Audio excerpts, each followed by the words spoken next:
Special quiz number 2 is ready to go for your intellectual pleasure, stimulation, and entertainment. Have fun. 2 pages.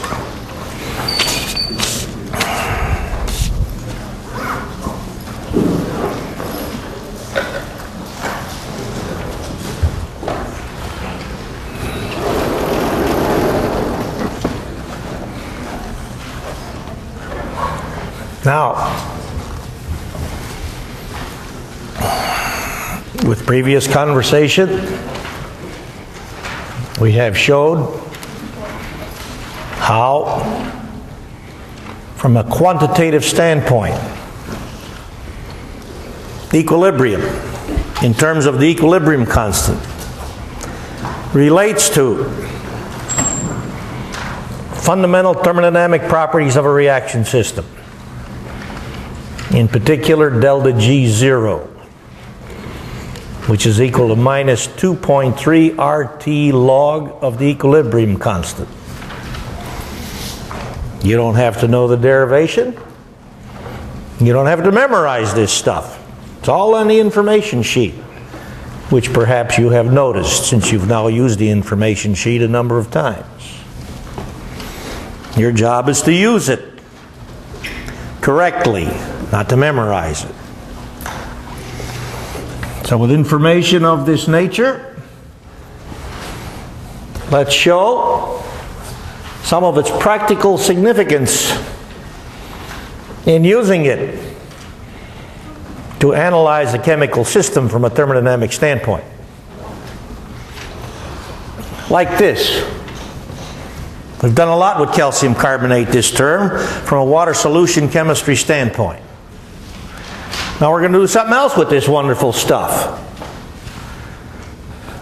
Consider its transformation into calcium oxide by loss of CO2. There's the reaction equation. Our first concern will be to analyze this system at 25 degrees centigrade. 1 atmosphere external pressure. In other words, practically, we're going to consider the possibility of this stuff decomposing by that reaction right here in this classroom. Because the conditions with us in the classroom are, practically speaking, NLC. Although it's a little bit cooler than 25 centigrade, probably about 23 centigrade in here. But we often will do such analyses at 25 centigrade because the data tabulated in the thermodynamic properties table at the end of chapter 20 has been measured at 25 centigrade, 298 K. But please keep in mind there is no such a thing as a thermodynamic standard temperature. Standard state studies can be done at any temperature condition provided the materials in question at the temperature you select are stable. For this reaction, from a thermodynamic standpoint, the equilibrium constant is the partial pressure of CO2 gas. This we already know. We wrestled with stuff like this way back in chapter 17. If you take a look at table 1, you can get the standard enthalpies of formation of each component of this reaction system, from which you can calculate delta HR under standard state conditions. Delta H sub R super 0. That gives this number. This number shows, since it's got a positive sign in front of it, enthalpy is against this transformation. This is a bond breaking process. Enthalpy likes bonds, doesn't want to break bonds, so to speak. On the other hand, when we look at the S0 values for these materials and get delta S sub R super 0 for this reaction, we get a favorable transformation from a change in entropy standpoint. Here's the number, plus sign means favorable. Not surprising that this is entropically favored, because you're going from 1 mole of solid state material to 2 moles of material, one of which is solid state, but the other of which is vapor state. So at a glance, you should recognize that the change in entropy for this reaction is probably plus, as it is, favorable. Well, by way of delta G0 equals delta H0 minus T delta S0, with T being 298K, we'll get delta G0. Here it is, plus 129. So from a standard state standpoint, this reaction is not spontaneous. Put another way, if under these conditions we were to introduce calcium oxide to carbon dioxide, the reaction would go that way and generate calcium carbonate. But to complete the analysis thermodynamically, to relate this information to equilibrium, we'll use delta G0 equals minus 2.3 RT log K, or K is the equilibrium constant. Rearrange it for log K with the information we have. Calculate log K and get this number. You can do the arithmetic. Keep in mind that the R value selected is selected in terms of joules, because the free energy information and the delta H information and the delta S information is in joules or kilojoules, as the case might be.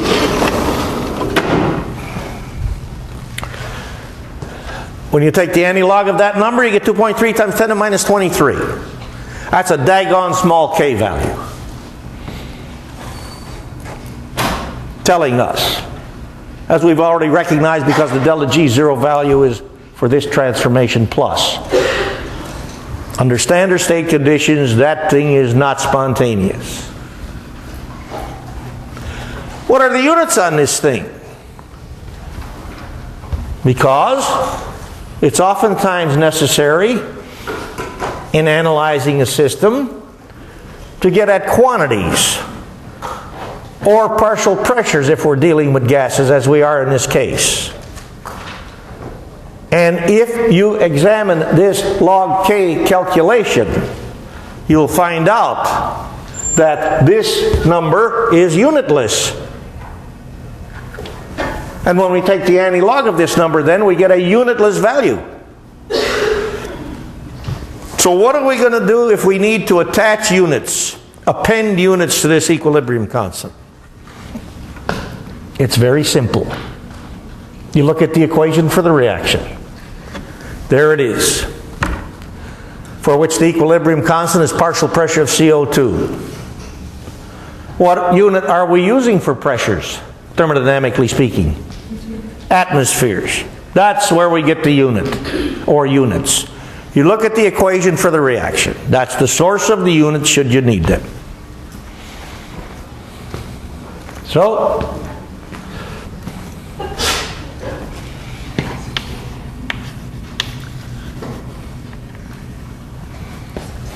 now, what if we wanted to look at this reaction with the coefficients altered? 2 moles calcium carbonate being considered to decompose into 2 moles calcium oxide, 2 moles of CO2. Or what if we wanted a half a mole of calcium carbonate, half a mole of this and half a mole of that? Would the value for K be the same? If we looked at this reaction using these 2 multipliers, how would we get the K value? Take this and do what to it? Square it.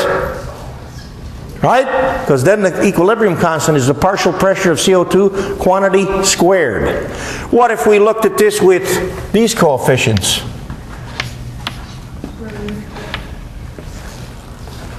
How would we get the K value? What are you going to do with this? Take the square root. And the unit would be atmospheres to the 1/2. That's how you get the units. You use the equation for the reaction under consideration. That is the source of the units if you need units. All right? Now questions 29 and 30. Let's imagine we can do an experiment.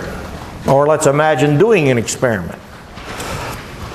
I'm going to come in here with a flask, 10 liters. And imagine that we've done something to the atmosphere in the flask to make sure it contains no CO2 molecules. I don't care about oxygen molecules, I don't care about nitrogen molecules, I don't care about any other molecules except CO2 molecules, or sources of CO2 molecules. We don't want any CO2 molecules in the flask or sources of CO2 molecules. Under these conditions, in this 10-liter flask, we're going to introduce some pure calcium carbonate.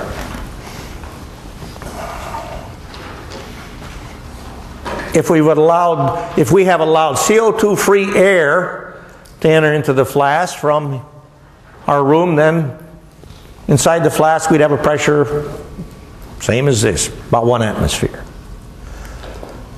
So we got our calcium carbonate in our 10-liter flask. The flask is stoppered. Temperature is 298 K.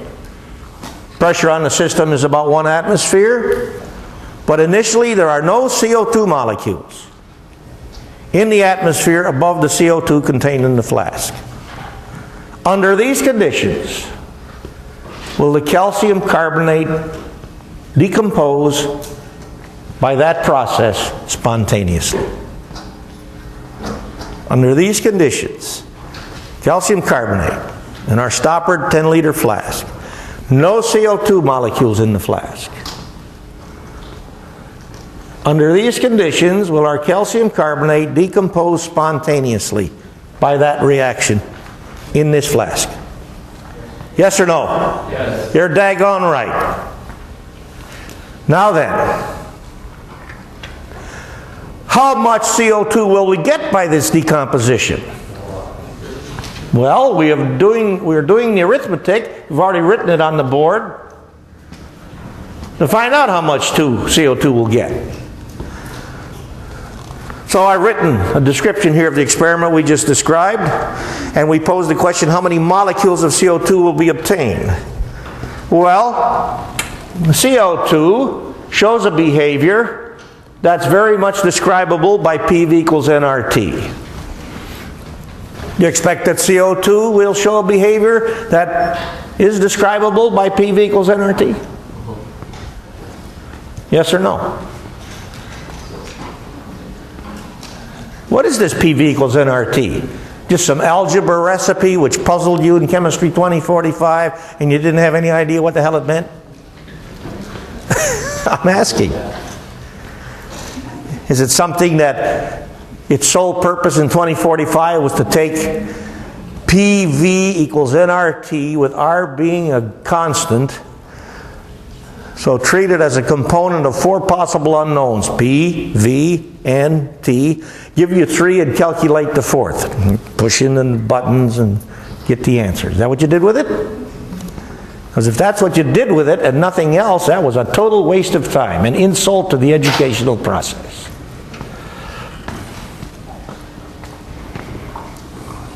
What's PV equal nRT tell you?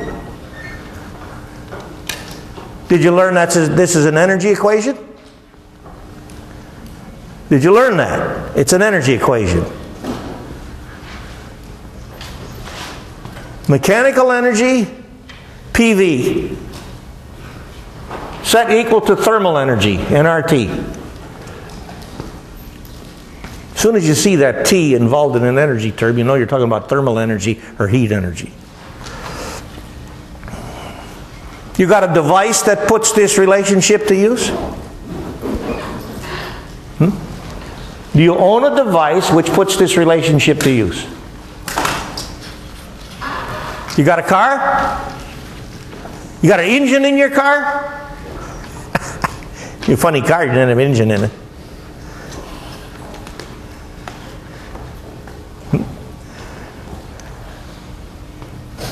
Does your car run on gasoline? Does your car burn gasoline? Does that liberate thermal energy from the gasoline? What purpose does that serve in your car engine? As the gasoline is burned, set fire by the spark plug, does the piston go up and down inside the cylinder? Which means your automobile is doing mechanical work. PV work, isn't it? How about that? PV is an energy. Atmospheres times liters is an energy. A most unusual energy, unit-wise, but still an energy. I'll tell you a story, because I like stories. In graduate school at the University of Toledo, which was at that time a developing graduate program. This goes back to ancient history, as far as you're concerned. 1965. The department had just brought in a new quote-unquote professor from the University of Tennessee. I won't mention his name.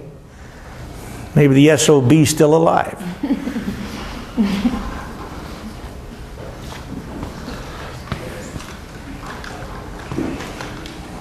He gave us an assignment, because the course was on kinetics, so he gave us an assignment to understand the differences between transition state theory and collision theory. Did you do that in kinetics here? Well, maybe not. Okay. Well, I read what the textbook had offered. I read it again. I read it a third time. I didn't know what the hell the textbook was telling me. So when we got to class the next day, he asked if there were any questions on the assignment. I said, yes, Dr. Blank. I read this and read it again. I do not know what it means. Would you please provide some explanation? He opened the book. He looked at the pages for the reading assignment. Looked back at me and he says, this looks clear to me. And that was it. I said, you son of a bitch. That's all I got from him. Well, later on he gave us a homework assignment. For some reaction systems studied from a kinetic progress standpoint, we had to calculate a number of activation energies. I calculated them all correctly in liter atmospheres. He didn't like that. Because in order to check my work, he had to do he had to take all his answers and do some arithmetic to find out if my answers were correct, all of which were. Yet he took off half credit. But I said, I don't care. I still stuck the needle in. When I ask for an explanation and I get nothing, I'm not happy. Especially when I'm asking that from the teacher of the class who's just asked me if I have any questions. In any case, mechanical energy set equivalent to thermal energy. That's what PV equals nRT is all about. But the question I asked you, is this equation usable to describe satisfactorily the behavior of CO2? The question I'm asking you, is CO2 a molecule which shows quote-unquote ideal behavior? What behavior constitutes ideal behavior on the part of a gas? You did this in 2045. You remember the postulates of the kinetic molecular theory? Did you talk about that stuff in 2045? Did you talk about what those postulates mean and what they're premised on? That's where it's all at. What does this stuff mean? Always what? Always why? That's where it's at. Well, if the gas sample in question is studied at a temperature and pressure in which intermolecular attractions among and between the gas molecules are negligible, and for the total volume of the system, the actual volume of the gas molecules themselves is negligible, then you got an ideal gas. And if each of those conditions are not met, the interparticle attraction forces do affect the behavior of the gas. The actual volume of the molecules themselves occupies a measurable portion of the total volume of the system. Then PV equals nRT doesn't work. And you start making corrections, like the van der Waals equation. Remember that? Did you do that? Anything with the van der Waals equation, 2045? and use the A correction term, which corresponds to intermolecular attractions, and the B correction term, which corresponds to this volume factor. Did you do any of that? Just curious. Well, CO2. Is it polar? Does it have a particularly high formula mass? Is it a particularly large molecule? No. So its behavior is expectedly describable by P equals nRT. As long as you're not studying this behavior at a temperature which is close to the temperature at which CO2 molecules coalesce. Now you might recall that when CO2 molecules coalesce, so when they condense, they don't go to liquid state, do they? They go solid. But so what? If you're close to that temperature, then P equals nRT won't work for CO2. But 25 centigrade is a heck of a lot higher than minus 80 centigrade, which is the temperature at which CO2 sublimes.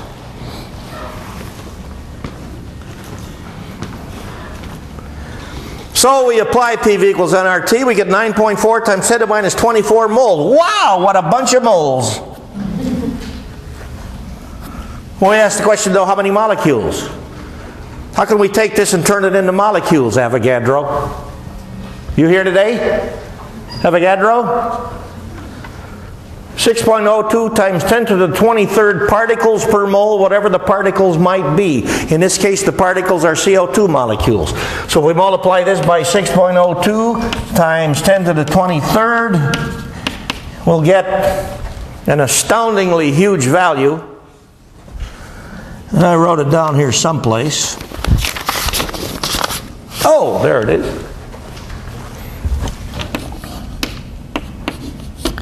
5.7 to two significant figures.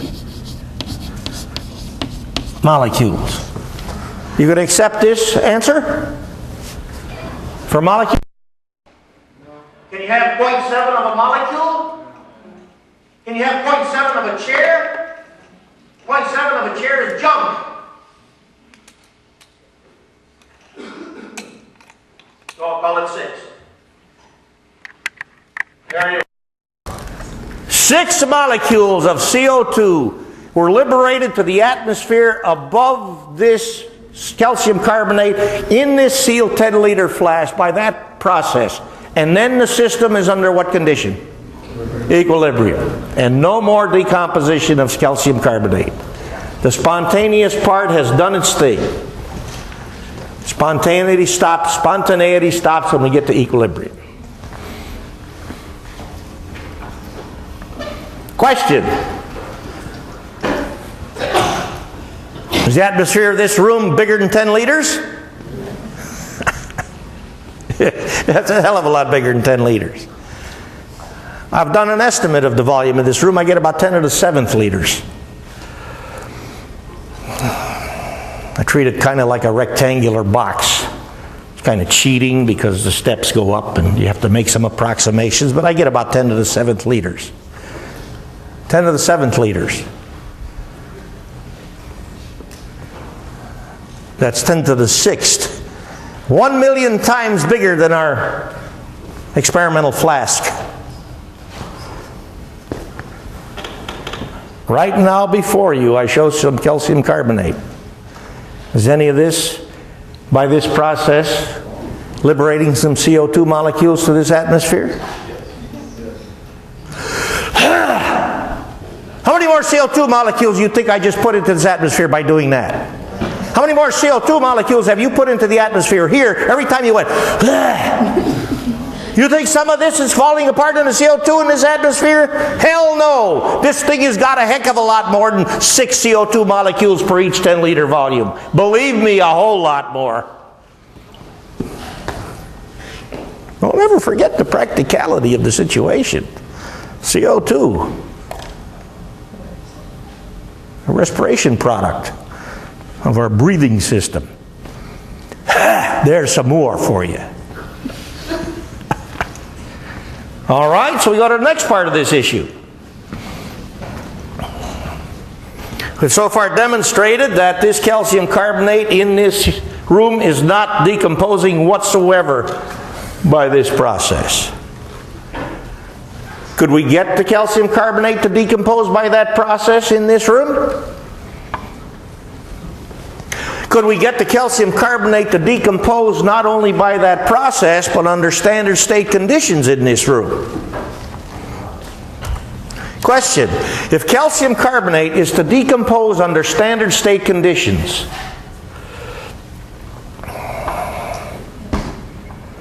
what's that mean?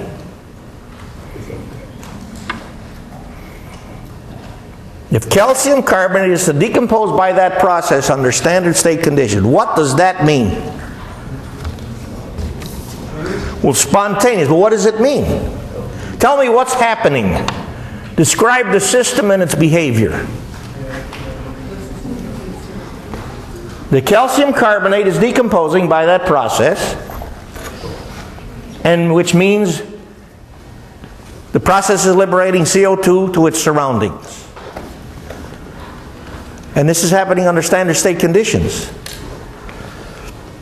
What is the atmosphere of the immediate surroundings of our decomposing calcium carbonate under standard state conditions? What is the immediate atmosphere surrounding our calcium carbonate if calcium carbonate is decomposing by that process under standard state conditions? What is the immediate atmosphere surrounding the calcium carbonate? What?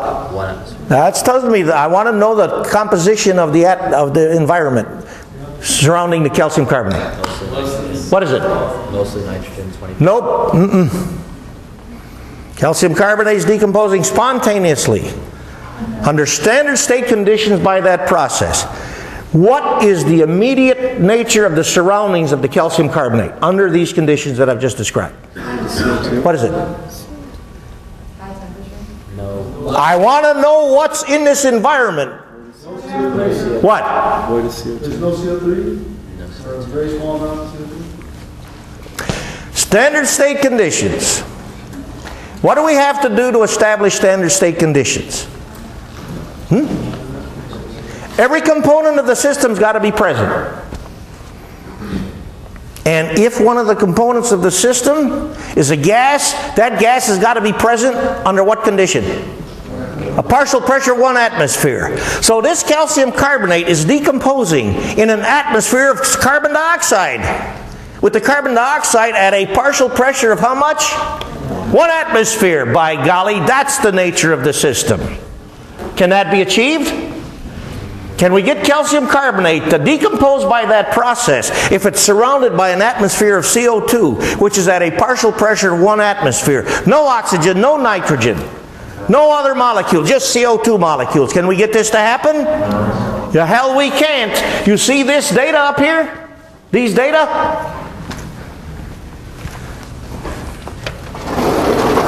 Which of these puzzle parts is for this transformation? You see this? That's for it, isn't it? What do we do to magnify the impact of this part of this transformation, which wants it to fall apart by this process? We raise the temperature, don't we? How high does the temperature have to be? We're going to build a fire under this calcium carbonate. We're going to make this decompose under standard state conditions, which means it's going to decompose. This reaction is still going to go, even though it's surrounded by an atmosphere of CO2 molecules at a partial pressure of 1 atmosphere. How do we get this temperature? Temperature required is, well, if delta GR equals 0, what's the equilibrium constant? What's the value for the equilibrium constant for this reaction? There's no such a thing as a 0 value equilibrium constant. That has no meaning. 1 what? 1 atmosphere, right? Partial pressure of CO2 is 1 atmosphere. If delta G is 0 for this transformation. Delta G equals 0 when P CO2 gas equals 1 atmosphere, of course, for this reaction. Well, what temperature do we have when delta G 0 is 0? Delta H over delta S.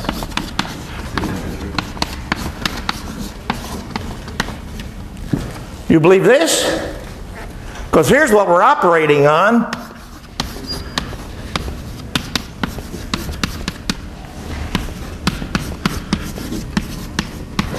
So if this is 0, these terms equal each other, don't they? Right? Now, it is true that in doing this arithmetic, we are believing that delta H0 and delta S0 are each isothermal properties of this reaction system. That's a pretty fair assumption. But if you go forward and study some physical chemistry, you'll find out that delta H0 values and delta S0 values do change somewhat as temperatures change, but not much. So we're not cheating much by believing that delta H0 and delta S0 are isothermal properties. So long as at the other temperature, the phases remain the same. Well, at the temperature we're going to compute, the phases of the materials involved will remain the same. All we got to do then is to take plus 177.5 kilojoules divided by plus 162, what is it? 0.7 joules per K mole, and do unit conversion, 10 to the minus 3 kilojoules per joules, and we get the temperature. I get, whoop, well, that was okay.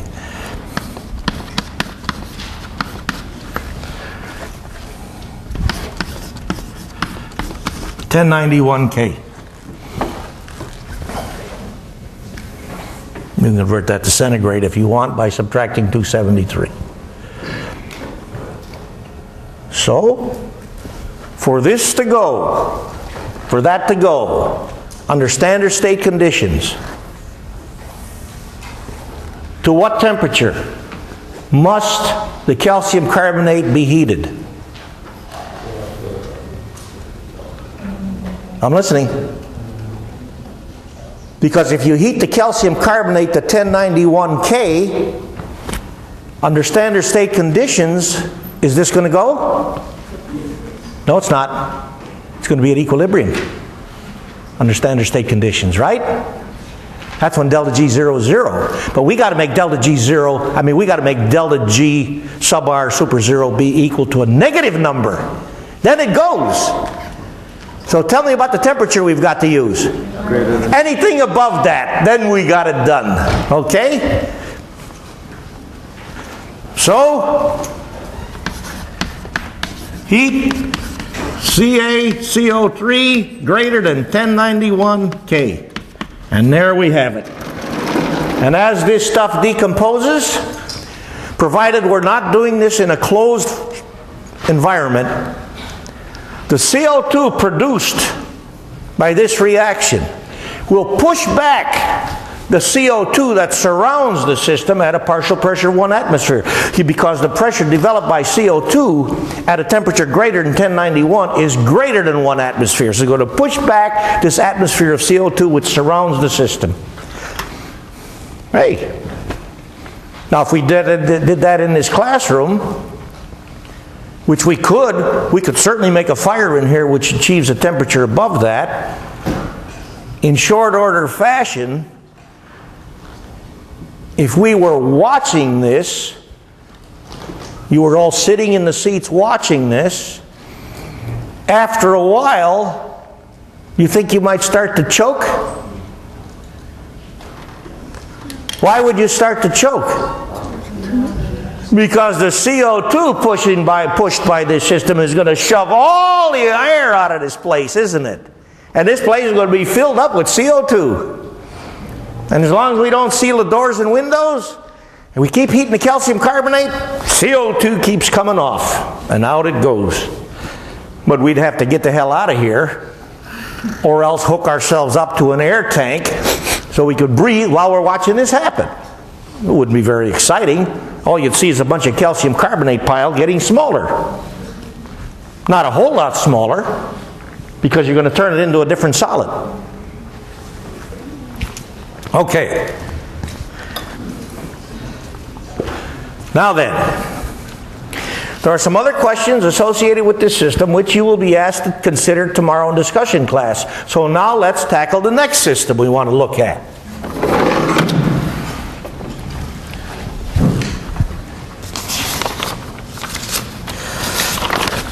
Specifically this system.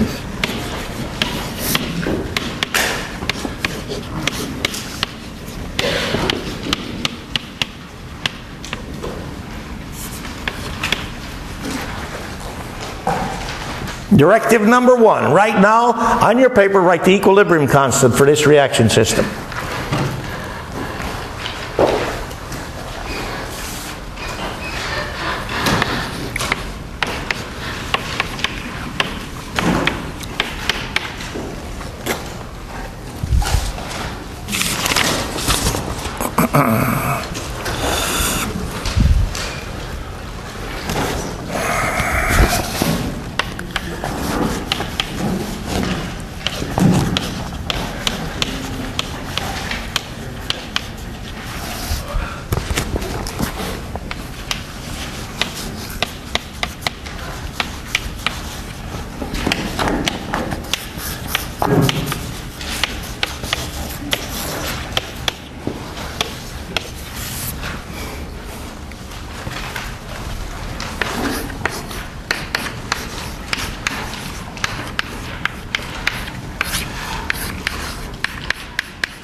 Did you write the equilibrium constant? Nothing fancy about this. We've done this before. So we're now going to go to table 1 at the end of chapter 20. You do this on your own. You can go straight to the delta G sub F super 0 data, because we want delta G 0 for this reaction, so that from delta G 0, by using this relationship,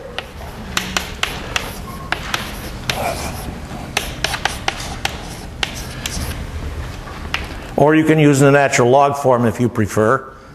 I'm just more at ease with logs to the base 10. Calculate the equilibrium constant for this reaction. Now then, we've studied this system, haven't we? What did we find out to be more thermodynamically stable? If we do this at NLC, if we consider this transformation at NLC, what do we find to be more thermodynamically stable? The mole of N2O4 gas or the 2 moles of NO2 gas? Remember what we found out? Which was more stable? No, remember?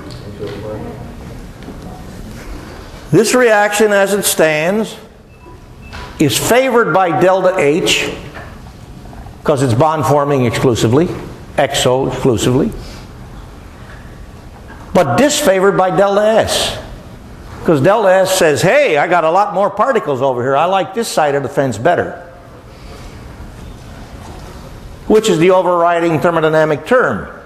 Well, that's answered by recognizing which is more stable at NLC, the 1 mole of N2O4 gas or the 2 moles of NO2 gas. Do you remember our G-state graph? Remember the experiment which we talked about? 2 moles of NO2 gas in one piston cylinder gadget. Next to it, 1 mole of N2O4 gas in a second piston cylinder gadget. Now we of course found out after we let each piston cylinder stand for a long time, open them up, analyze, you get the equilibrium mix. But to understand arrival at the equilibrium mix, we made a G-state graph. And to make the G-state graph, we looked at delta G0 for this reaction. You remember that delta G0 for this reaction is a minus number or plus number? Anybody remember? It's a minus number. That means when I calculate K for this thing, am I going to get a number that's bigger than 1 or smaller than 1? Bigger than 1. It happens to be 6.69. Let me take a look. I want to be sure. Okay, with what units? Atmosphere. Oh, going over atmosphere. Atmospheres to the -1. So there's the equilibrium constant for this. You do the arithmetic, you can go to table 1, you can get a delta G sub F super 0 data straight away, or use this information and calculate delta G 0 for the reaction, use this relationship and calculate K at 298 K, and you'll get this number if you do the arithmetic properly, and I recommend you do this. Now then, one question, and we'll pick it up from this point next time. You remember what the G-state graph showed us? Look at the G-state graph. It's on page 8, if my memory's right, in chapter 21. The G-state graph shows that if we were to do this investigation starting with the piston cylinder that had only the N2O4 in it, about how much of the N2O4 at 298 K, about how much of the N2O4 decomposes to get us to equilibrium? About 20%. That's what the graph tells us. Okay? So what we're going to do is to analyze this system and find out if the analysis keeps with this approximate decomposition of 20% N2O4 to get us to equilibrium. That's our pursuit. What is the composition of this system at 25 centigrade when it's at equilibrium? That's where we're going.